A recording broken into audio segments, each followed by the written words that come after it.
monté. Après la lettre W. Non, W na star et W basé belé. Ou raza, ou mbaza, wazé kwazali, ou aluka ba W musu basé belé. Ba W basé belé. On prend, après moi c'est la lettre W pour la gloire de Dieu. À partir de l'album Oumela Nasali, Oumela est commis partout, Oumela. Parce que vous avez ma bilo nangai. Parle pas que non. Frère Christian Tamba Pambola. Po yebisi biso yebela po Oumela. Do yebela moi som ta yebeli. Lo nga na yebela kit. Na yebela ki ya on a joué position ya Oumela. Donc au nom de Jésus-Christ, nous bénissons le Congo Promo. Amen. Volanda Congo Promo donc si tu es kangi basi tout. Rafingindu oya Boston et comme peut tourner biso na Congo Promo skantene zalaka. Raphaël Ngindu. Oyo esabu ya busambate tembela mutute. Mikolo Congo Promo nde. Trois fois Congo Promo TV oya boya sal mokili na esia. Oya balobi Rafingindu. Congo Promo toujours grande puissance. Come on. www.congopromotv5.com. Chez Raf Ngindu. Congo Promo qui torcos net in a film. Congo Promo babundana nango. Babundana nango quoi. Comment États-Unis d'Amérique parce que tous années à Boston ou en Raf. Congo Promo. Monde entier international, n'est-ce pas? Congo Promo, tout partout. On va limiter sur le partout. Donc, on Congo Promo numéro 1, c'est tout. Bonjour très chers amis fidèles téléspectateurs de l'émission Free News de Captain et très chers internautes www.congopromo.tv, votre site où informera bino et ça la promotion d'artistes nabiso, artistes peintres, artistes stylistes, artistes musiciens, tout ça est la bonne promotion parce que nous sommes nabiso zalibongo promotion, il y a artistes et musiciens. Alors aujourd'hui, en cas de cas il y a promotion, peut y ces informations dans le monde de Zola nabiso lelo.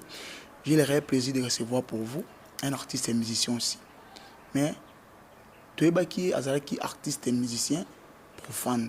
Lelo a commencé l'Anzambé. Il s'agit bien de frère Christian Kimbokusu. Bonjour frère Christian.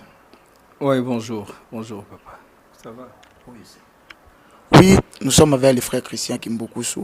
Tu es Newman. L'autre tant qu'un homme de Dieu. Tu es un peu ma solo. Il y a parcours musical. Comment on sait l'Anzambé. Alors frère Christian, bato bazolanda biso partout dans le monde entier. Pourquoi c'est biso dans début de carrière na yo bandarande nini tant qu'artiste et musicien.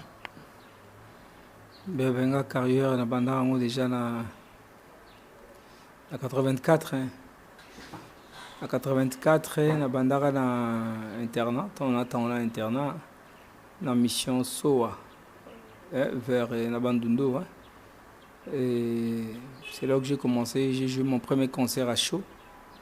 Et puis après 85, on a un internat dans Infra, Institut de la Fraternité dans Kikwit, et puis on a tenu le collé là.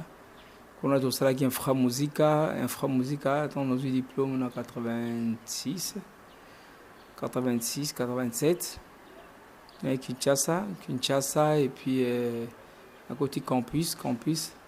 L'université déjà, la première graduat, la côté orchestre L'Avignon esthétique. L'Avignon esthétique, qui a évolué en côté en 2013.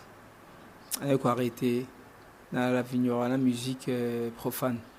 Et puis de là, on s'est dans Zambéti, on a salué le groupe chrétien, vous allez Rocher Musique. Le Rocher Musique, voilà. Alors merci. Pour le parcours, l'avenir esthétique, parlez un peu de l'avenir esthétique avant tout comme na Rocher Musique.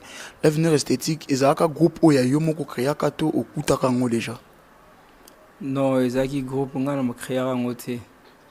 On a déjà le fondateur nango zara monsieur Awelo Kenze, ba Bouquet de Metz, Freddy de Metz Bouquet et ba ma pro c'est vraiment des créé qui. Voilà qui après, c'est toi qui après, et puis voilà quoi. Parce que l'avion est bandage en 86. Hein. 86, je suis tout de suite 4 ans l'autre que j'ai diplôme d'État. D'État où l'avion est bandaka. Donc voilà un peu, on a créé l'avion raté. Mais après, on a tous créé tout ça, on a l'avion. batikaka na bango parce que bon destin esalaki bakotana bango na makambo mosusu et puis nga natikalaki tokabona na mabe te et puis voilà nga natikali na continuer œuvre et voilà quoi. Obiteli biso linda bina par après moko stopper musique wana. Qu'est-ce qui a fait que non frère Christian otika musique okoma moko sela nzambe zaki appelle nzambe to zaki aussi décider kaka na kata ngona ko mosela nzambe? Au-delà de l'appel, les vocations authentiques. La vocation authentique, à laquelle je ne pouvais pas faire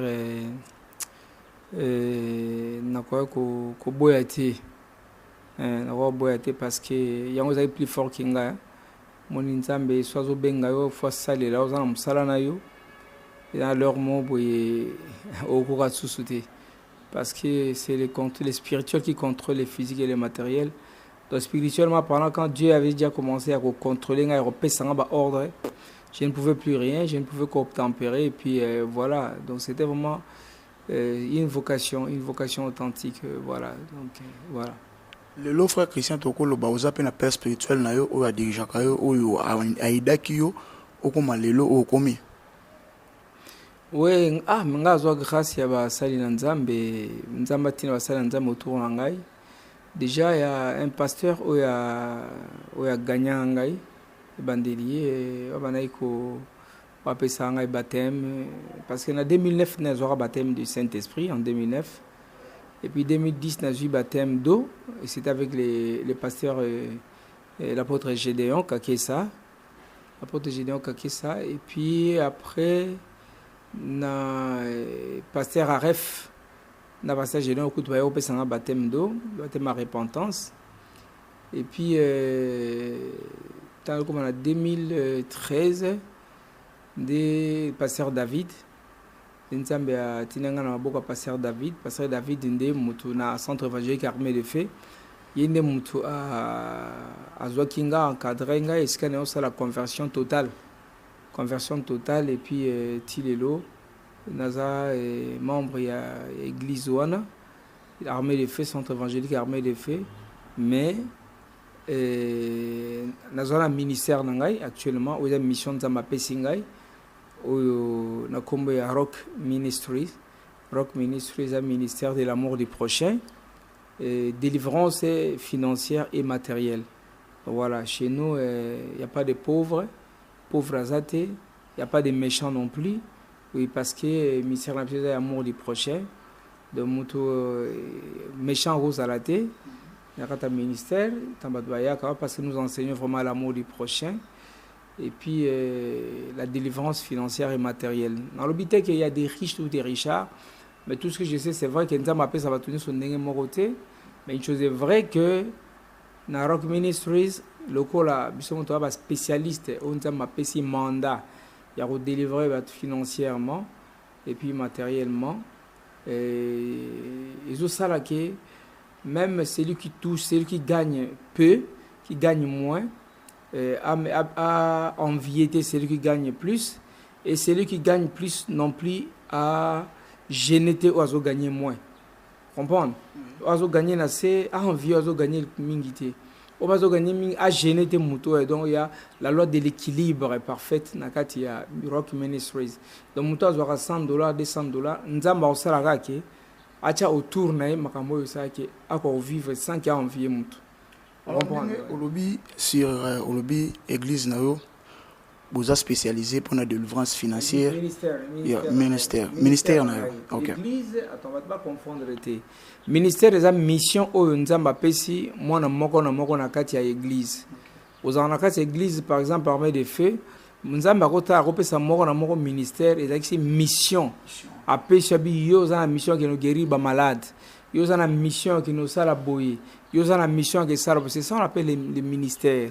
Alors les bato comme ça ministère local net nganza ba pesa ministère ya côté amour du prochain na maloba pe na misala na ba axe nango. Apesa ngai ministère ya délivrance financière.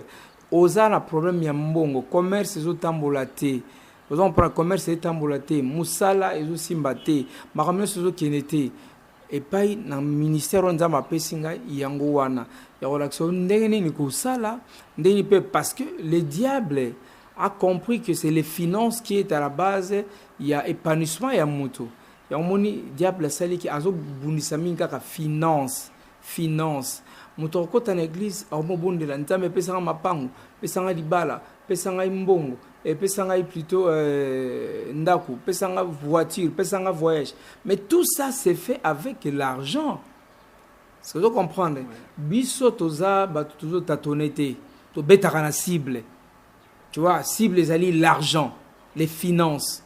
Parce que l'argent répond à tout. L'argent répond à tout, mais tout le monde par église peut belé les ça appel des fonds dans l'église. Est-ce que c'est biblique que non? Mon pasteur habité ba $1,000 boza côté ba $100 côté ba appel des fonds en salement dans l'église, c'est biblique. Pour yo mo lobi diable attaque à côté finance. Mutumso asala kate ayaka église peut-être pas lukali sungi mais bozo sengeli susu oyi azana ngote appel les fonds eza mabete mais quoi appel les fonds ozo ça les a tina nini tu vois quand tu fais dans l'église ba doit recoute ba cause à la buter un problème l'homme de Dieu le pasteur à ça il appelle des fonds par rapport à au besoin ba ça on a raté église hein. Mais ezali sincère, ezala peu sérieux. Au ça l'appelle les fonds pour nanini. C'est pas pour prendre l'argent au tient dans la poche pour que ça va aventure na yo. To pour na besoin na yo moko propre non. Ezala pour na église. Ezala pour na misala église. Tant bazo pesa pour na église, ba pesa pour na yo te. Tu comprendre ngai. Ezala peu exagéré te. Et comme peu coutume te na katia église. Mais seulement une chose est vraie, que donner, c'est de Dieu. Il faut donner. Tu vois? Il faut donner. C'est la force, comme on dit, de donner qui déclenche, le pouvoir de donner qui déclenche le pouvoir de recevoir. On ne reçoit pas sans donner. Tu vois? Avec Dieu, même Dieu pour nous avoir. Entre l'Ancien Testament et le Nouveau Testament, il y a eu 400 ans, oh, Israël qui silence entre Dieu et l'homme. Dieu ne se manifestait plus dans l'homme. 400 ans diront. Et maintenant, qu'est-ce qui s'est passé à cause des péchés, à cause des histoires horribles? Dieu, pour nous avoir, nous encore, il a fait quoi? Il a donné son Fils Jésus-Christ. Son Fils unique. Il a donné son Fils avec amour. Vous voyez? Il a donné son Fils afin à récupérer Bisso, à sauver Bisso, à sauver Bisso. Tu vois? Si Dieu a donné Jésus-Christ, et toi, pourquoi tu ne veux pas donner? Et en plus, il faut comprendre le mot que Dieu dit dans la Bible, dans Malachie 3, 10, il dit que apportez la dîme dans sa totalité dans la maison du trésor. Mettez-moi de la sorte à l'épreuve si je n'ouvre pas pour vous les écluses des cieux. Si je ne vous bénirai pas en abondance. Comprendre? Pour vous, je détruirai celui qui dévore.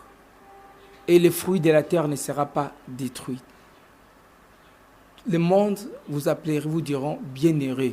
Toutes les nations vous diront bien-aimés. Bienheureux, un pays de délices. Tu vois, Dieu il dit que mettez-moi de la sorte à l'épreuve. À cause de quoi? Des offrandes et la dîme. Apportez vos dîmes et les offrandes. Ça, c'est biblique, c'est Dieu. C'est la seule voie par laquelle vous pouvez être béni. La bénédiction n'est pas ce qui est par là. Il dit il faut donner. Si on fait marche en arrière dans Malachie 3:7, vous verrez que Dieu il dit revenez à moi et je reviendrai à vous. Depuis le temps de vos pères, vous vous êtes écartés de mes ordonnances. Vous ne les avez point observés.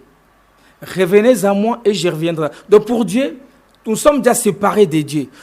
Parce que l'homme demande, comment allons-nous revenir? Il dit, par les dîmes et les offrandes. C'est Dieu qui dit ça. Mais on n'a pas exigé le montant de l'offrande. Montant, pas exiger la banque. Bah exiger montant. Mais dîme, tu veux que ça un dixième. Un dixième à Oyozui. Un dixième à l'activité, bah l'obité que dîme ezake, Ozelanan, Ozimbongo, bah foutio, namutokinao, Oyo sali. Bazi ba futi olongola nano na longo na mbonga ya nini ya loyer na longo na mbonga ni loté banana par ko longola ya ye c'est ça la dîme On comprend. Il y a les bossos aux ap na $1000. Na longo na 100 nzambe na tshela mpanzi. Nzambe $100 o ya yo. O tshela mpanzi. Si utika na 900. Ça ba calcul na yo. Ko tshana nzambe na simate, o sana ba calcul no lobi ah o ya so ko na longo ya nzambe te. Là c'est pas la dîme. Les offrandes paix nzambe lobi et Dieu nous appelle les voleurs. Ceux qui sont en train de me suivre à cet instant, moi je vous recommande de bien lire Malachie 3, 7 à 12. Et puis vous prenez encore Malachie 3, 18, où il dit que c'est alors que vous verrez la différence entre entre un méchant et un juste, et entre celui qui me sert et celui qui ne sert pas Dieu. Vous comprenez? Donc, dans la Malachie 3, 7 à 12, on comprend que dans la Bible de Genèse à Apocalypse, secret, il y a Rozoïza Kawana. Vous comprenez? Secret, et ça, ok, oloni nguba. Ozi ngubolozi 2 sacs nguboloni na nelanga, épaisseur combien? Épaisseur l'aime sous 100 sacs. Vous récoltez 100 sacs. Parce que quand on suit 100 sacs, wana, na 100 sacs au yé, ozi les 100 sacs au teki, au lait. Au yé bisanga, na prochaine, nani moisson, au lo nanine. Pour ozi nguba ni so lait, au tienne l'eau monte. De il faut ozong sa nguba na mabele, pour ngube sanini, et bota. Parce que so le na o e bimine na o ana msusu ozio le ozwaso le remonte ya moni batu ba sa pauvri sa randengwana donc tango ozio bosani ke nzambe apesa kinga c'est Dieu qui bénit et ça la force na bisoté on comprend mais la façon peut-être oyo ba homme de Dieu ba sengela rango yango mona rapper moko ba tupe ba croyant bazolinga soko pesa te pour exagération et demande. Bon, ça c'est l'œuvre du diable. Tu sais qu'est-ce que le diable a fait? Le diable a zui batu a koti na katina na musa na nzambe atini ba envoyer na ye. Ba komi ba pasteur. Ba envoyer na eza batu o bazo confesser diable comme seigneur na bango. On comprend batu bazana occultisme, batu bazana bakati ba ba magie, bazana bakati ba franc-maçon, bazana ba loge, lelo ba comme ba pasteur. Vous comprendre? Bino bon moi pene longa pasteur mais katina a solo kana diable. Alors, qu'est-ce qui se passe? Bakomi bato bazo se comporter mabe. Juste pour pas rendre bana nzambe incrédule. Donc ba comportement na bango comme bangi sabato. Au mona mtata bingala ko pesa mona ngate. Ta mona pesa mota mamake sa azana kata kindumba, azana kata boye ba mbongo na biso ke na babuzoba, donc pesa souté. Parce que tant on lobby ka ke na pesa souté. Ne konanga. Pauvreté et sanini et comme kokota. Donc c'est voulu par le diable pour tous en akata pauvreté ya makasi alors tout sanini tu as autant de lobo que panae to fou comme la bal. Tu vois un peu ça. Donc moni atie batunaye basa la n'importe quoi na ba église mais je sais que Dieu il a dit le blé sera là livré pe et gozala. Laissez le blé livré croître ensemble au mois de la moisson ba opikola livré ba bokangona na moto. On comprend. Donc ba blé ezali ba vrai net biso. On comprend, bah ivre pe bazali ba faux le roi ba occultiso ba kotina ba loge ba kotina na parole de l'église de bangonde bazo bebisa image yango moni vous en avez raison pe soko zui dim na ozi offrande na yo Luka un mandataire muto munzamba pesi mandat ya solo. Ce qu'on retourne en ndeni na rolukaye. Alors comment? Yango pe na ngana tuna to mona bango ndeni to yeba bango ndenge nini o aza vrai o aza faux. Jésus-Christ avant son départ quand il partait il a dit ne vous inquiétez pas, je vous enverrai le Saint-Esprit. Le Saint-Esprit c'est la source d'orientation et d'aboutissement de toutes choses. Donc avant que quelqu'un soit orienté, il doit être révélé. Donc le Saint-Esprit révèle papa, même la fourmi noire hein, dans l'eau noire en dessous le plus profond possible, en dessous de la pierre noire, le Saint-Esprit a yebi ki na sali bangana fourmi aza. Est-ce que vous comprenez? Donc pour Allah qui sayo que o wana za vrai, et ça pas cité. Solo na mulimo mo santo, aza nzambe. Tunaye église on na keyi wana, pasteur on za nani? Mulimo santo o yebisao.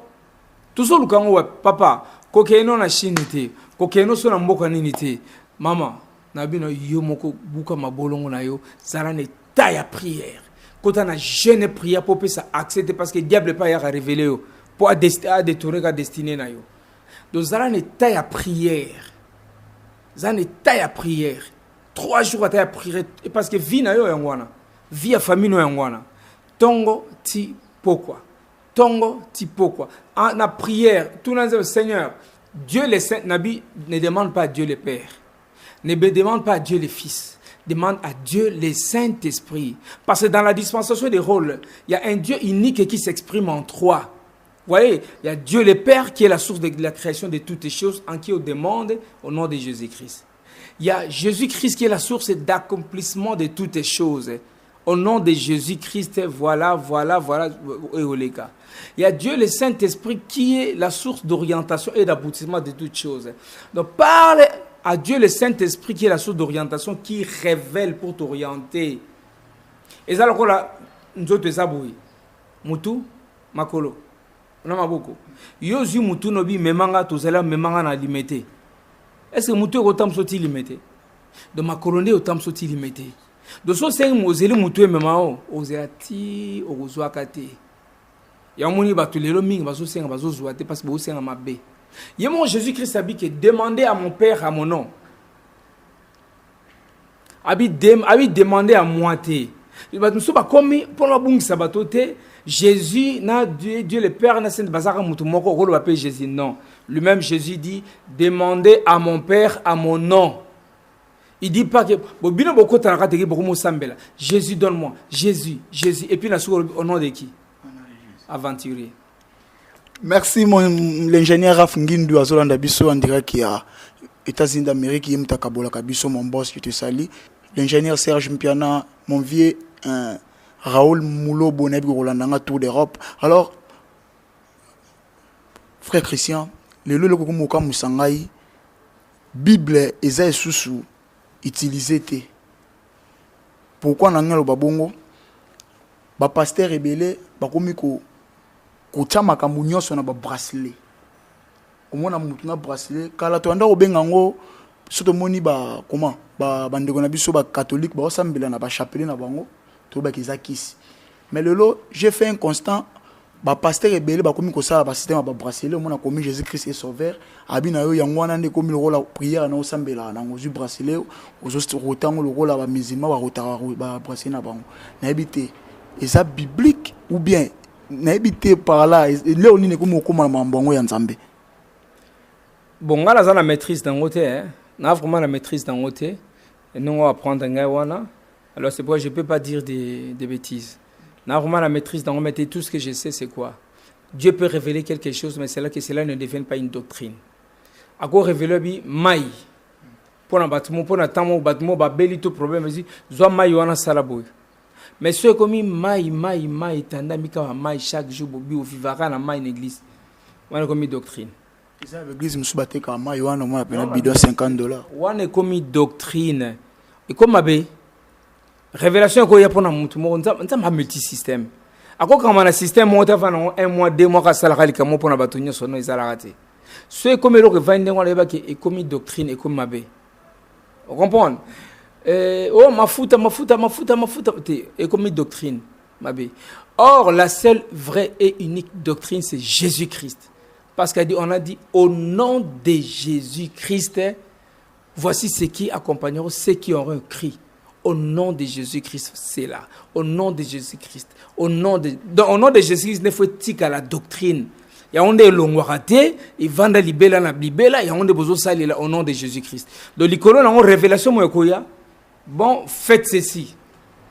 On comprend? Bon, ça, on prend le temps, on va révéler. Faites ceci pendant des jours ou des semaines. Mais, comment tu vis un ministère, Mobimba? Ou on est comme une doctrine, Moussoussou. Donc, au-delà, Jésus-Christ, on peut accéder à la doctrine. Donc, il y a Jésus. Ma belle écoute déjà. Ma belle écoute, comme vous le dites. Alors, frère Christian, ce total, il y a un tremplin au sala, il y a de musique profane, ou il y a une musique au commun, la musique chrétienne. Différence nini ou retrouve na katuana entre musique et la musique au commun dans ben il y a un problème, il y a paix. Il y a paix. Paix. Donc on a paix à quitter. Non, paix zati. On a katia mokilit. On a katia embouteillage. On a katia embouteillage mais on a kimiate. Kimezati. Ndenge ermo balobaka pe bato wana bapratika magie bazana baona raison bato balobaka ngo bakosa te bato baloba to ngamu na loba na loba ngo belebele to pratique magie kuna na musala fo simba kisi fo simba kisi na moment fo simba kisi po e simba parce qu'ils ont rendre gloire à Satan, ils ont rendre gloire à Jésus-Christ. Dieu ne bénit pas et l'autre ils ont rendre gloire. Dieu ne bénit pas un truc qui ne rend pas gloire à Dieu. Déjà la première mission de l'homme sur terre c'est d'adorer le Seigneur. Adorer le Seigneur c'est non seulement chanter pour Dieu, mais c'est aussi poser tous les jours de ta vie les actes qui glorifient le Seigneur. Donc tant on l'a mouillé dans le ti au coq ça fait une journée nzamba lingo sala kama azo se pelsaye. On comprend, il se glorifie à travers l'acte au ne soto sala. Est-ce qu'on a ça musala mon boye? Oh ils a vraiment entouré d'impudicité. Est-ce impudicité nzamba azan room donc tous amis impudiques. Nous entouré d'impudicité, drogue. Est-ce que kobaye ba noa na lobata na langage wana ou na po ba comprendre po nzamba benga na po na luba na makamndenge zalili po bato ba wala nanga so habité comme la bangi na changer té comme la diamba té o baba e noa comprendre nzamba za ko se glorifier à travers ba bangi té a se glorifier à travers ba impudicité té qui bundumba té a se glorifier à travers ba alcoolisme té. On comprend, donc Babylon Union sur ma béwana drogue, ou tout bien à bon, putulu, cocaïne, tout bien à pimbo, et tout l'andanga. Dieu ne se glorifie pas autour de Babylon Union. Alors, on peut se succès d'un moment. Et donc il faut arrêter de recours sabato. On peut se succès. Et ça c'est Satan qui donne ce succès là. Donc pour sa gloire, vous voyez, et pour sa gloire. Donc Dieu n'est pas dans cette musique là. Parce que pour Dieu, déjà, la musique ne revient qu'à lui seul. La musique, Dieu, pour lui, la musique ne revient qu'à lui seul. Et après, on a mis balete, ouais, mais on a suite à part ensemble.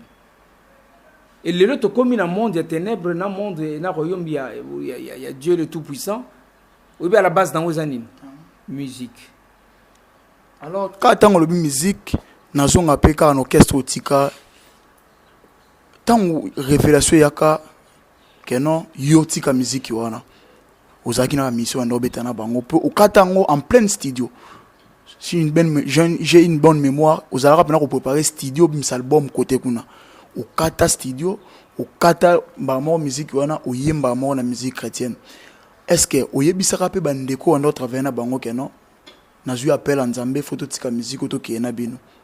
Est-ce que vous pouvez comme ça un message pour yo moko lobi bo pratiquera manger otiki bango sko ba pratiquer manger wana te ba mission nga batikala bango batikala ko pratiquer ngote ba batikala ko tanda ko ngangate na tikala ko tsama ba tumonda ngangate si bonzambe za ga jana kati ya ngone ba ngamsuna za kipina ko sala ngote comprendre o ni suna sala nga mo na sala nga mission mo le ka te va ke no tala président la bisa sala ga buya pesa nga buya sala ga buya azati même pas moko comprendre o ni suna sala ma be ni suna sala na sala nga moko comprendre na sala nga mona on a mes conscience sala nga mo jamais na tikala ko responsabilité mona mo boye yo sala bo non na tikala ko sala ngote comprendre et puis na studio ngata on lebisa bango ke na to bet album masuka bakano ndi mangate aso to bet album masuka bandi mana bango ngate o comprendre bazuma na mtu na on yo nga musique c'est parce que nous n'avons pas cette culture-là d'arrêter de voir.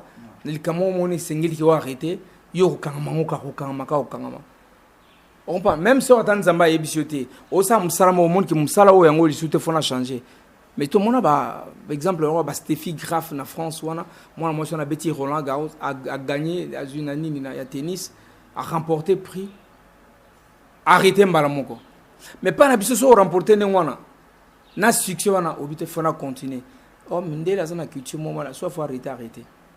Comprendre mais chez nous malheureusement c'était pas ça. Ngata nous observons que non bientôt na antique album Masuka. Or c'était poussé par le Saint-Esprit. On prend ndem ta santaka liwana ye. On comprend ndenge pe mutu a ressenti que non na mune simba souté simba nga isusute.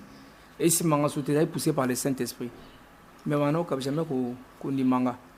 On parle de quoi ngate moi le quoi neti na on ça va blague le quoi la suki ni mais au lieu écouter l'album en sous-campé. Dans la salle, qui est la Russie, qui est la salle clip, parce qu'il y a un problème en Schengen. De moi, on a Schengen les agité. Qui est la Russie, qui est la salle clip, la salle clip langa. Et puis après, la salle écoute, la 6e écoute, 5e jour, 6e jour, on lui montre que bien rentre à Kinshasa. Bien rentre à Kinshasa. Et j'ai arrêté même les tournages. Zonga, Kinshasa. Et na tika ipe mbala moko musique.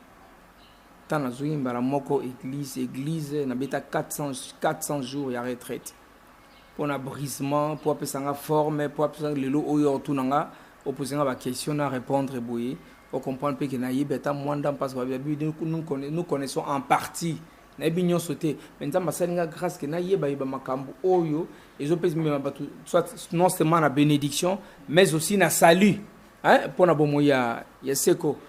Donc voilà un peu il y a un moment où on a essayé de bango ba nimagité tina sukarango. Où tu sais l'histoire des destinées des fois bah tout nango ba tout militaire, il faut prendre une décision, tu prends la décision et puis c'est bon. Mais c'est la bonne décision poussée par le Saint-Esprit. Sinon tu recoupé na mon boulot. Voilà un peu ce que je peux dire par rapport à ça.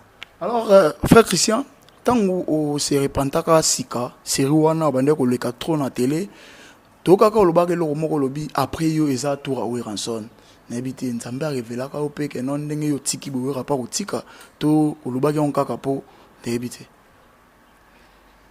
na loba après ngai o ranson te na ba après nga la lettre W. Non ba W na ba star W basé belé. Oueraza, Ouembaza, Ouazé Kwazali, Oualuka va W Moussouazé Belé, va W Azé Belé.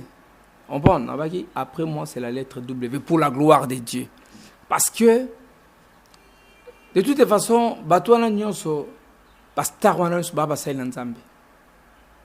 De la même façon qu'aujourd'hui, tant d'anglais Koka Nzamba Benga Sala, de la même façon que, on peut tant d'anglais Sanini et Koka. Moi je ne condamne pas. Je sais qu'avec Dieu, avec le Saint-Esprit, rien n'est impossible. Ndenga Zwakinga, Ngakutu Okulu Banama, Atakutu Mwasinanga Banamarambo, Tika musique. Ah, Obanandenin. Tant au bandit avant aussi, ça déjà osant la réponse. Vous comprenez? Donc, il y a des gens qui Tika musique. Pendant l'action, je suis dans les bons, nous démontrons que la musique, ça les a bien. Nous démontrons que c'est ça. J'étais toujours dans la défensive. C'est parce que j'étais dans ces camps-là. Tu vois? Et puis, ignorant. Okay. Ouais, parce que même la Bible dit l'ignorance tue.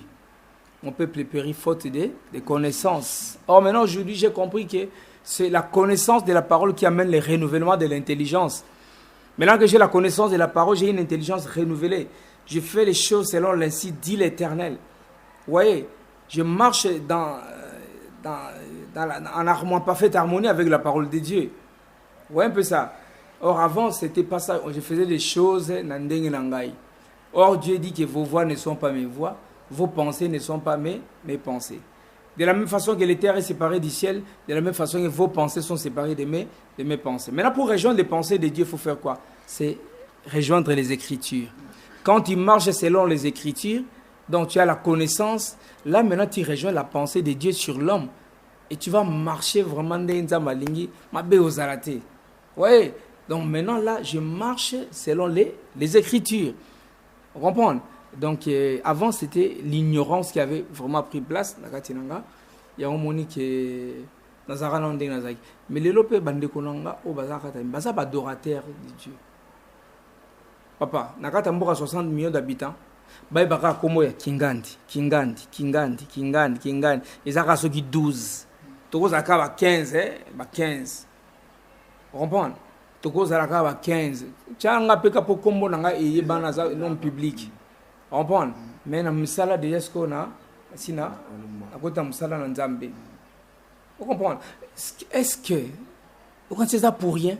C'est parce que tout don émane de Dieu. Satan n'a pas donné des dons aux gens. Tout don émane de Dieu. Tout don vient de Dieu. Mais Satan ne fait qu'utiliser les dons que Dieu a donnés aux gens. Mais comme Dieu ne se répand pas de son don, nous avons besoin de ça péché likabo. Encore retirer un côté. Ata Satan ko sali lango. succès na okozongoka parce que nzambe atindaka aux adorateurs. On prend aux adorateurs, aux appels à succès. Sinon, tu bato nyonso na kata kisasa bakozwa kisi, ba ça appelle succès. Mais si on t'a vu qui ça sali succès et l'axi qui est destiné na ezalaka, ya ça la succès. Azaki jana don wana. Est-ce que vous comprenez ngai?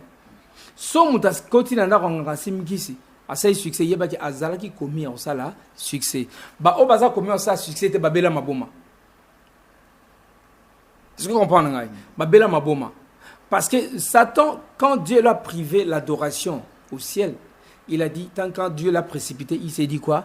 N'a qu'à gagner adoration en na se. Alors, na se on le comprend pas y a adorateur, il y a nzambe oza biso ba oyo. Tant encore au poussé le monde qui a tel babi, au moins maman déjà. Il y a ce qu'on appelle les agents destructeurs des destinées. Alors ben dans la pembe pour à l'axarote, mon musique pour si ma fausse à gauche. Pour à droite, fausse à gauche, maman pour à détruire destinée na yo. Au comme adorateur il y a Satan. Adorateur à Satan, ça dit tant on sala makambo zo glorifier Satan na kata musala na automatiquement c'est Satan, ntazo so gloire wana. Donc déjà toutes ces stars là, ils sont des adorateurs de Dieu. On nzamba tinda bango baza adorateur na se.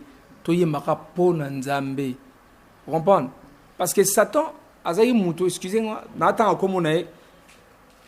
Il y a des postes à danger, mais parce que bon, azane moi na na biso mon ba pesa mo msele belé Satan, ba pesa msa nde bozo ganga et puis bino kanda bino batamisa mabe. Et puis bino kanda bina répéter sur Satan, ay mo msa na biso. Biso nous avons été créés à l'image de Dieu. Il y a ça il travaille pour appeler ça kay musala. Mais abana gérer tout. Hermos ananda ko mo bana domestique mon beau-père appeler ça comme bino baba na miki, appeler ça pouvoir mon bonaka zanda quoi. Amo gérer la bino pe mo Alexis pour moi nga beta yo pe. Robimate. On comprend. Sikoyo azaki na nyonso ba richesse nyonso abana gérer mbongo. Or et tout bakage donc toutes les matières premières, toutes les richesses, il y a abana gérer. Est-ce que Nzamba ça un problème? Non. C'est d'ailleurs lui qui avait ces dons-là. C'est lui qui bénissait même les gens. Sans même demander à Dieu, il bénit les gens. Alors, mais qu'est-ce qui s'est passé?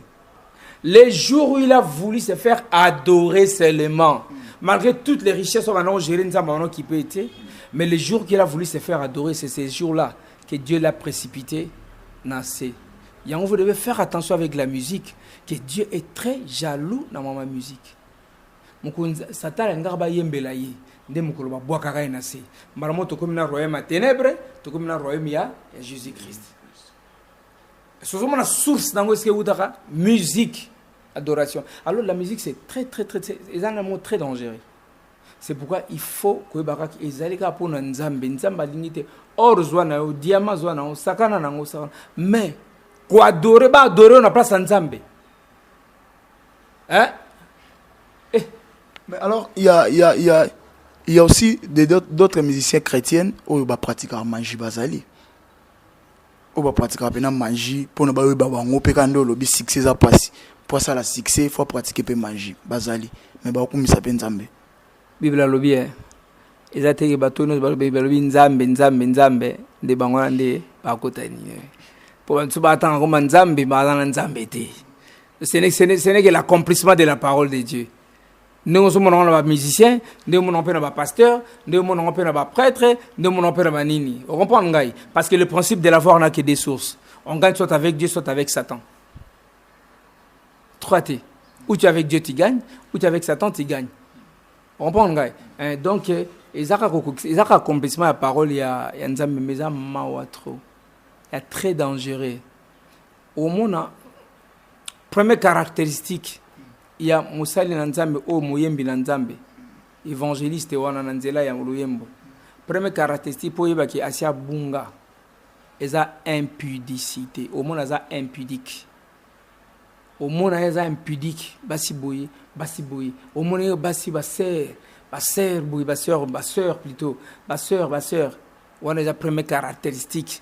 Ya ozo benga Moussa Nanzambe, c'est parce que Satan asala nini? Aïe que Moutouana azana ministère à Makasi. Koyemba est un ministère à Makasi. On ne sait pas que non, les messages précèdent les messagers. Au monde est au film, artiste, star.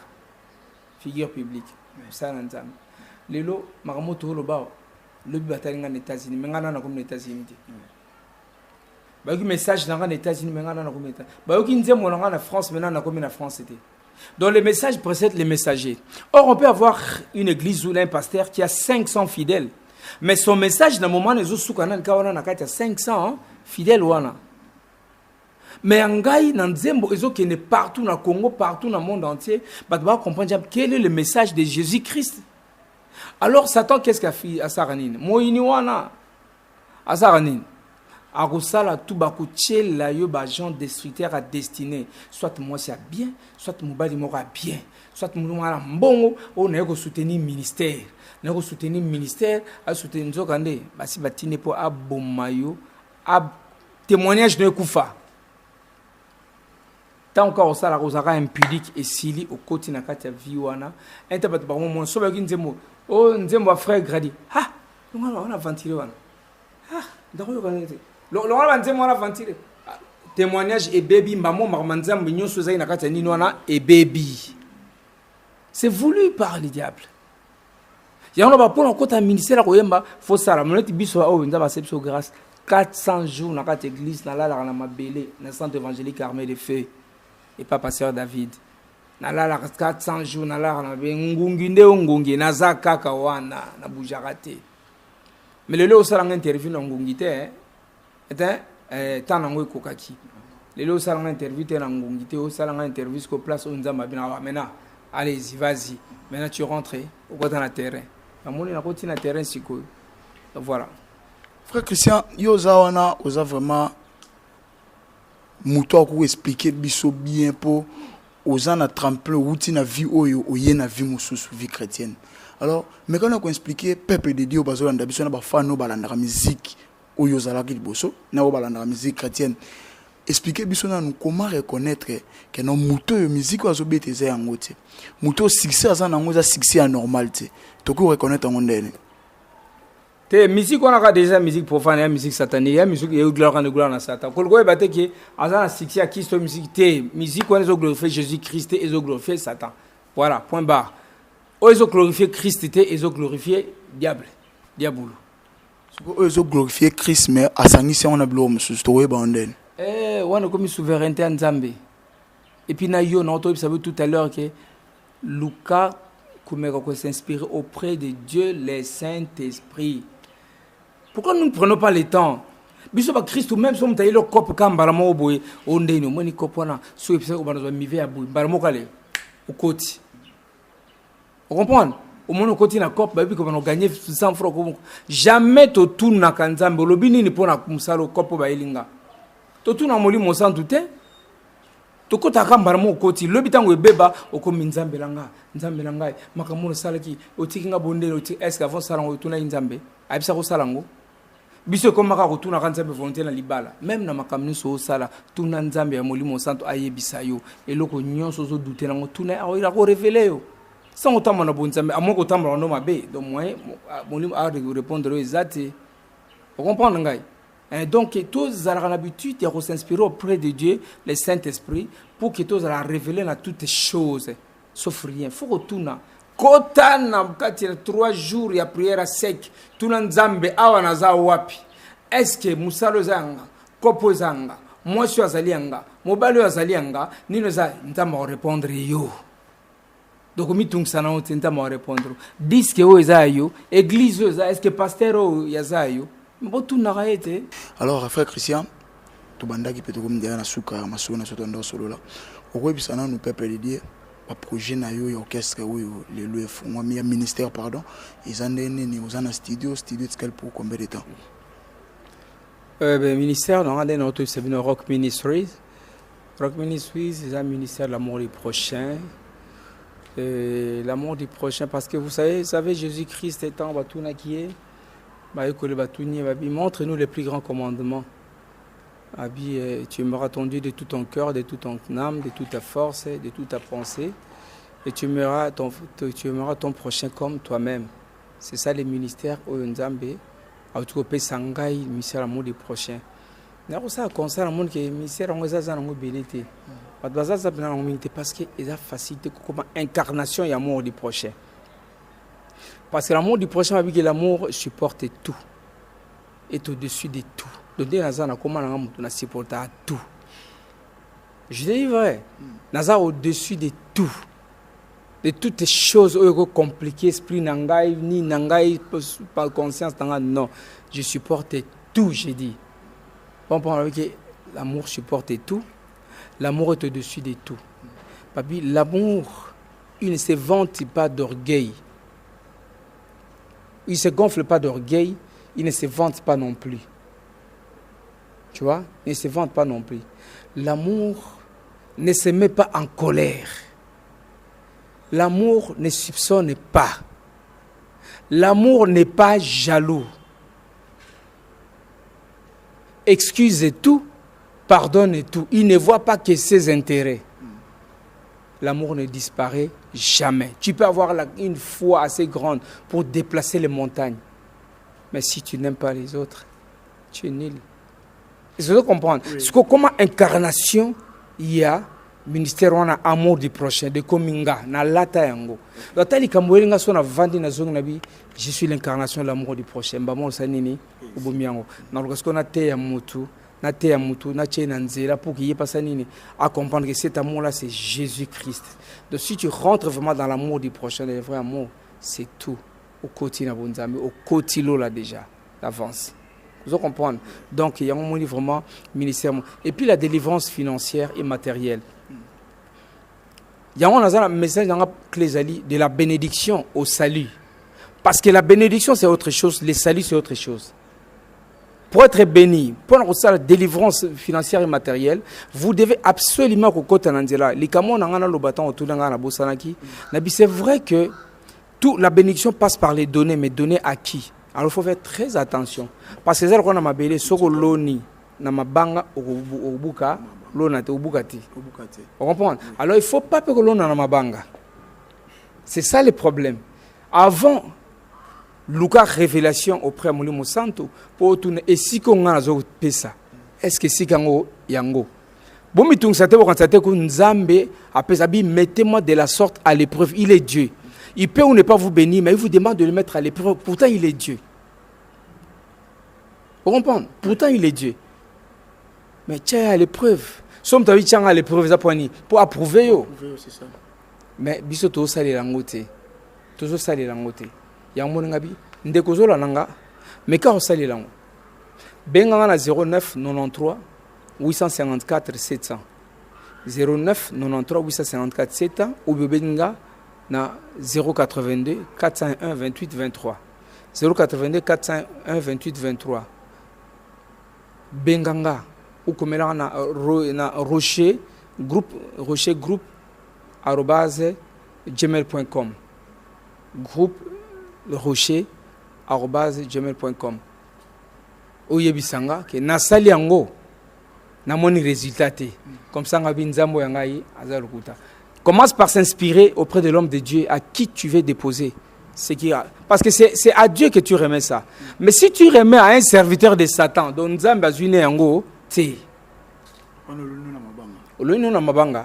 ça le problème.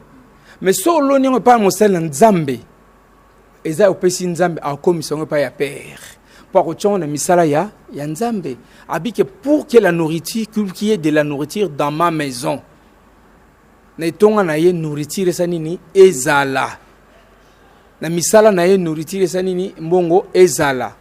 Mais si yo pesion pas na musana Satan ozela nini to récolter le côté on va di mango sala le côté offrande mango sala le côté. Or Salomon même avant na kiti ya bokonzi a offraka pa na Nzambe omona mamwelekela ye Nzamba bina siècle tina siècle à venir mutaleka yo azalate na ndobite koko malako la Salomon mais Pascal ba mutaleka zate benna na tapeme na Salomon le bate ngala satana benna ta kota Salomon ba ken o bana ya Salomon comme ata parmi bana ya Salomon va descendance ya Salomon.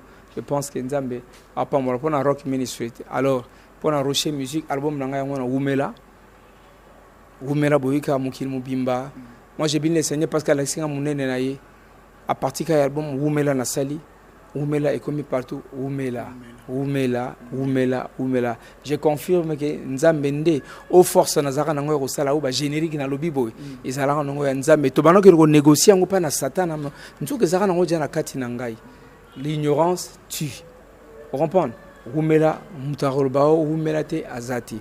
Tout le monde Oumela. Ça, Jean 15 et 7. Vous comprenez? Si vous demeurez dans ma parole, vous demeurez en moi et que ma parole demeure en vous, c'est alors que vous demandez toutes choses que vous voudrez, cela vous sera accordé. Oui, il y a Jean 15, 7, Oumela, Nelubananza, mais Yesu Oumela Katnayo. Comprendre? Ngazanzambe Yesu Nanga, Alonali wana ekulusu, Apesanga ibomo yase kona seko azanza. Alongali wa Yesu Nalongaliwa Yesu yango na sengi na yo umela ngo umela na bo moina ngai umela yom tozola nanga nda kuzongisaka umela na bo moina ngai umela na bo moina ngai Jésus na libala na ngai umela na mosala na ngai umela na kelasi na ngai umela ngo papa umela na mombongo na ngai umela vanda seko na seko mosusu azate lokola yo kitia bokonzi ebonga na yo Yesu na ngao yo nde Nzambe na ngai masiya libanda na yo kufa na kufa kati na yo Yawe bongo ya seko na seko la vie éternelle yango na sengi na yo umela ngo umela. Merci les frères Christian. Na tompesa ki biso to sola na yo na toza na 2 ou 3 personnes à saluer te na pesi mbote ba inyo balinga ngai ba inyo baza ko soutenir ngai ba inyo baza prier pour ngai bo continuer ko prier pour ngai parce que quand on a mususu pe bazo tellement na ba stratégie tam songa ala lipongi yo zo bondela pour ngai nzamba sani a épargner ngai de loko makasi malamu zali bondela pour ngai changa na mabondeli na umtozola na ngai pour la gloire ya Yesu Christ, pour la gloire de Jésus Christ. Et là on a reçu un makasi angwana bondela pona Rock Ministries, bondela pe pona Rocher Musique groupe nabiso oyo mikolo ya loi disque angwana déjà isa kaza robima et mikolo ya je pense que tout ça entamé pe ba tourner ba concert évangélique, vous voyez, ba concert évangélique où il y aura l'adoration, louange et puis prédication à travers le monde entier et puis voilà pour la gloire de Jésus-Christ. L'ingénieur Serge Mpiana Maestro, le 3w.congo promo TV, boss nabiso Rafingindu nabi ko landanga na ndika ki Boston, na pesi mbote na batutu bazolandanga na minutes en Afrique du Sud, plus précisément à Cape Town, Mada City, Luzombata, mon sponsor Luzombata, dans South Africa Second Hand. Trésor Mouzala de Midi, Gino Mado, Fabimpe, Youssouf Pourada, vous êtes très nombreux de suivre cette émission. Jeune noble Yves Coco, Bouzawana, Boulandangaï, Napessimino Sombote, Ilo Pablo Kabila, Napessio Pembote, Passo Zaliwana, Nazaki Bongo, frère Christian Kimboukus, Oteba Kibongo, Nakomboya, Dakumuda, Newman, Abinisa Kibiso, Abinisi Biso Pesusu, a pessipe message yango commis partout dans le monde entier comme Kaka Woumela. Bisope a na Congo promo, Tozo Woumela Kaka. Ilongona. Ingénieur Rafingindu tozo Woumela donc Woumela. Et bah toi sozo kamba bilo ngai. Palo ba peke non. Frère Christian Tamba Pambola. Po yebisi biso yebela po Woumela. Yebela po Woumela. Do yebela mo so mta yebeli. Lokanga na yebela kiti. Na yebela ki ya on a ju position ya ko Woumela na lobana na Nzambe. Po so ko yebelité mo ke Woumela ezati. O banga Woumela mais so yebeli au moins c'est normal na Woumela. Donc Woumela. Donc au nom de Jésus-Christ, nous bénissons le Congo Promo. Amen. Volanda Congo Promo donc si tu es quelqu'un qui tout Congo Promo donc ben batika au vivre. Rafingindu oya Boston et comme peut tourner biso na Congo Promo scanten ezalaka. Et donc bango batika la quoi. Ce que si babundana ki me biso awa na ndenga pete kaka. Rafingindu mokonzi na bango quoi. Raphaël Ngindu, I'm your brother. Vraiment la pesio mukakoswa kende liboso. Nous ça la fierté na biso. Congo Promo. Oyo ezabu ya busamba te tembe na mutute. Mikolo Congo Promo nde. Trois fois Congo Promo TV boya sal mokilina esia ingénieur Rafingi nous petit non monsieur. Ouais Congo Promo TV toujours en direct. Pour la Potonios Belgique, la Potonios. Ouais balobi Rafingindu Congo Promo à suivre. Toujours idéologie ba bibolandango. Aspect Congo Promo toujours, grande puissance. Come on. www.congopromotv5.com.